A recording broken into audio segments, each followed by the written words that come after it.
Takže čau lidi, já vás zdravím u dalšího videa, tady jsme jí sestřičkou. No a dneska tady budeme ochutnávat tady ty toxické pití, toxic waste. Máme tady zelený a modrý. Pak tady budeme ochutnávat Cheetos. Ano. A tyhle burgery. Ano. Takže si se pustíme první. Mohli bychom ochutnat třeba to pití. Jo, tohle. Tak ty ochutnej tohle, já si dám tohle to zelený. Já mám sice modrý, protože mám ráda modrou, jasný. Tak. Dej mi to ochutnávat.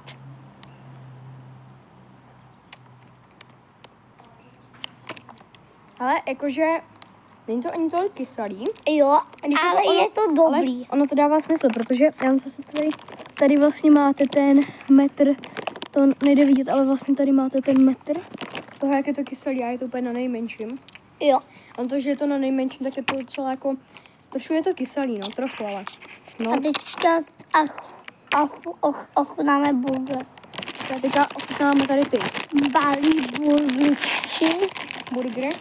Těšíme se na ně docela, že jo, Láďo? To jsou takovýhle klasický ty burgery, to prostě od Jo, Trolly. ale malinký. Asi to zná jako každý, no, ale my to prostě tady, my tak ochutnáme. Je to jakože dobrý. Wow. Hej lidi, on to bylo takhle vždycky slepený. Napište do komentářů, já nevím. Bylo. Já vím to. Tak. No. Jsou teda výborný. Jsou fakt dobrý, no. To dáme Remka a můžem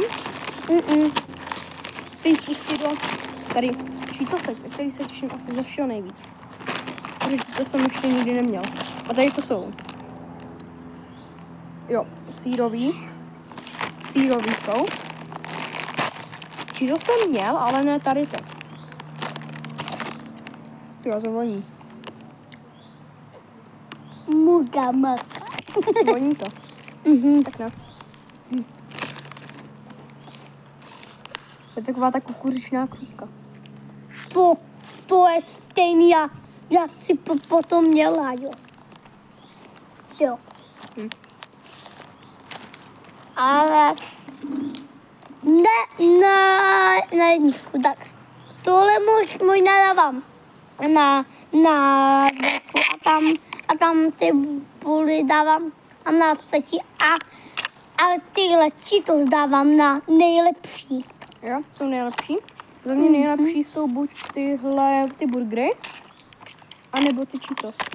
No, takže už jsme ochutnali všechno, takže budeme asi končit. Takže čau. Čau.